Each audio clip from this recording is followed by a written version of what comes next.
So if I like, so if Science I is go about downstairs, trying. if I go downstairs and look in the fridge and I see that my wife put Coke in there, and I have new knowledge, did I just do science? Yes, you did. What is reasonable for people to believe about the past, whether you're convinced of it or not, doesn't matter. And for me, when it comes to claims about the supernatural, not once has anybody demonstrated the truth that there is something supernatural or that it can interact with reality. Which simply implies that Matt Dillahunty is rejecting history, and that's just silly. You say that we don't have sufficient evidence for the resurrection, so that's why it's unreasonable to believe in it. Right. What would sufficient evidence for Jesus' resurrection look like? I listed the thing. It would be nice to be able to show that we have good reason to think that a person existed, that they died, and that they rose afterwards. Something other than just a story and claims of that.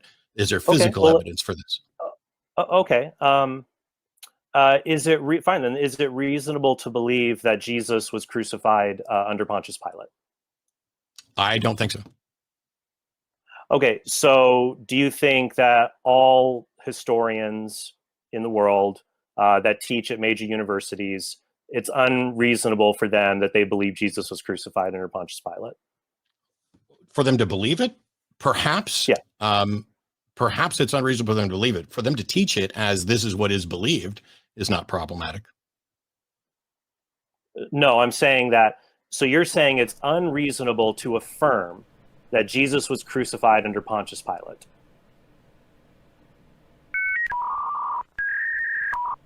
This is I'm what saying happened in I am not history. convinced. I am not personally convinced that that's the case, but that's not what we were I'm here not to talk about today. I'm not interested in what you're convinced by. Because you agree there's a difference between what would convince you and what is reasonable to believe. Are there any things out there?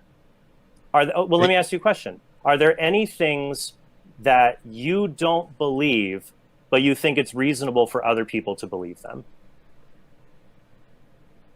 Other people at different times, yes, as I already alluded to. But no, I of course I think I'm reasonable. Okay, so no, I'm not saying you're not reasonable. At least from what I saw with your engagement with Alex O'Connor, you do not believe a person. What's wrong? What the hell does Alex O'Connor have to do with this? You've mentioned him twice. He's an atheist. Right. The discussion wasn't about. Okay. What I'm trying to find is that there is a belief you're not convinced of, but you wouldn't say is unreasonable. Do you think ethical veganism that Alex endorses is unreasonable? Yes. I would never. So I don't have a problem with veganism, which was one of the reasons why this keeps coming up. As a matter of fact, do you think ethical veganism that Alex endorses is unreasonable? Yes. I think you said at one point that you do consider it to be a moral virtue. You think it is a good thing? I am convinced that it's likely a moral virtue. Okay. I know people who do it for health reasons. I know people who do it for ethical reasons, and I don't have any objection. My lone objection was to ethical vegans who say, if you eat meat, you are an immoral person. Yeah. For the record, I don't think you're an immoral person for eating meat. I just think that what you're doing is immoral. Now I can see. Do you think ethical veganism that Alex endorses is unreasonable? Yes. Because you're talking about it in a moral virtue sense. If you're arguing that we should make eating meat illegal, now you're codifying rights for animals. Mm-hmm. And I understand why people want to do that. I'm just not necessarily convinced. Yes. So it sounds like you're taking not just an epistemology, but a historiographical approach, like how we do history, that is just totally different from every other historian in the world. I'm not a historian. I'm not a historian, and I don't care what methods historians use. Bruh. Okay, so then you're not. Would you say then you're not qualified to tell us what's reasonable to believe in historical matters? I can explain to you what I do and don't find reasonable and why. I'm not a historian. Okay, what I'm saying is though, what is reasonable for people to believe about the past, whether you're convinced of it or not, doesn't matter. You could say, well, I'm not sure this or that, but there seems to be evidence and historical scholars in agreement on this. And I'm trying just to go with the bedrock here that Jesus was, just starting with Jesus was crucified. He died by crucifixion. That's it's not just they believe it. historian in the world who teaches at a major university affirms what a strange clarification. But that's an argument ad populum, because the fact that people are convinced of something is not a measure of whether or not it's reasonable.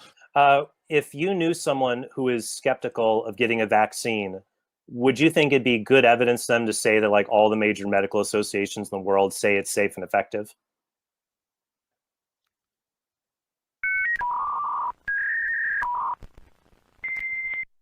I'm sorry, one more time? If someone, a family member, was hesitant to get the COVID-19 vaccine, would it be legitimate evidence to tell them every major medical association on earth says this is safe and effective? Would that be good evidence to share with them? Yes, because medicine isn't history. Medicine is science. Is history it's good evidence because it's science, not history. It's a different category. Okay, so you don't think we can have, what about historical sciences like geology?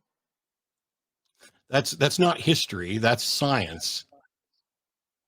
Well, just because it covers a period of time. I mean, everything covers a period of time. Evolution covers a period of time. That doesn't make it historical science. It's science.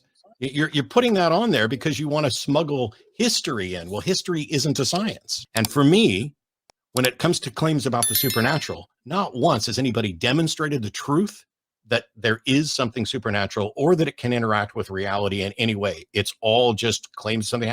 Where is the testable? Where is the testable supernatural claim?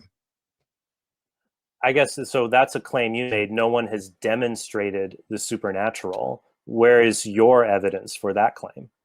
If someone had demonstrated the truth of the supernatural, it would be a function of science and scientific knowledge. What is science? Science is knowledge. It's literally what the word means. They're the same thing? Well, that's where the origin of the word science is. But the method, science is about trying. If I go downstairs and look in the fridge and I see that my wife put Coke in there and I have new knowledge, did I just do science? Yes, you did. Science is not a beaker. Science is the process of investigating the world to come up with the best explanation possible. Science does not make proclamations about truth. It just says, based on the information, here's the best explanation we have. That's exactly what science is. I mean, when you watch the work well done by Trent Horn here, I could not have done it better. Trent said it right. Nobody is interested by what Matt is convinced of, but only by what is reasonable. I mean, the fact that Matt is not convinced of something is irrelevant, since that goes down to him personally. For example, 1,000 good doctors could come out with empirical data showing that a particular medicine was important, and you could still have few people not be convinced by that. That does not mean that those who believe the doctors are unreasonable because a few people in the likeness of Matt Dillahunty are not convinced. I mean, what kind of argument is that? That's not even the first time Matt Dillahunty is doing something like that. I remember in the debate with Mike Winger said he didn't know what would count as evidence for God, and also that what the evidence would be that could convince him about the death and resurrection of Jesus Christ. It means that this guy has criteria. He doesn't know. He sets the bar himself in weird fashion, in some debate on what should count as reasonable evidence, while denying the experts in the field who don't use his arbitrary epistemology. That's just crazy. Something else to note is that Matt says that he is not an historian and doesn't care about their expertise. That's fine. But what makes him think that all the experts are unreasonable to come to that conclusion? It makes no sense at all. I think he got lucky he wasn't pressed and challenged enough to prove why the historians were wrong to reach that conclusion and why their conclusion were not reasonable. Hear this: historical evidence is evidence. It just operates under a different category of investigation compared to scientific or mathematical evidence. And when it comes to figures like Jesus Christ, the evidence for his existence and certain key aspects of his life is historical in nature. That means it's based on primary sources like the Gospels, letters of Paul, early creeds, based on eyewitness accounts or testimonies, based on historical documents of Christian and non-Christian, based on archaeological support and historical methodology, for example, the criteria of authenticity. And that wrong objection that people often use by saying it's ancient, so it's not reliable, it's a common misunderstanding. Much of what we know about Julius Caesar, Alexander the Great, or Socrates comes from fewer and later sources than what we have for Jesus. Yet, few doubt those figures existed. Every time Matt rejected historical evidence or deemed them unreasonable because he is not personally convinced means that he rejects the methods as well used by historians, which simply implies that Matt Dillahunty is rejecting history, and that's just silly. The conclusion is that historical evidence is valid and essential evidence, and in the case of Jesus, it forms a strong case that he lived, was crucified, left behind a movement that changed the world. Whether someone accepts claims like the resurrection depends on worldview and willingness to consider supernatural explanations. But the historical groundwork is real and robust. If you are watching this video and you don't believe in Jesus Christ, I invite you to not just to take your position for granted, or only listen to people like Matt Dillahunty who are atheists, but to go read the Bible and verify for yourself if there are good reasons to believe in the death and resurrection of Jesus Christ. Thank you for watching this video, and may God bless you.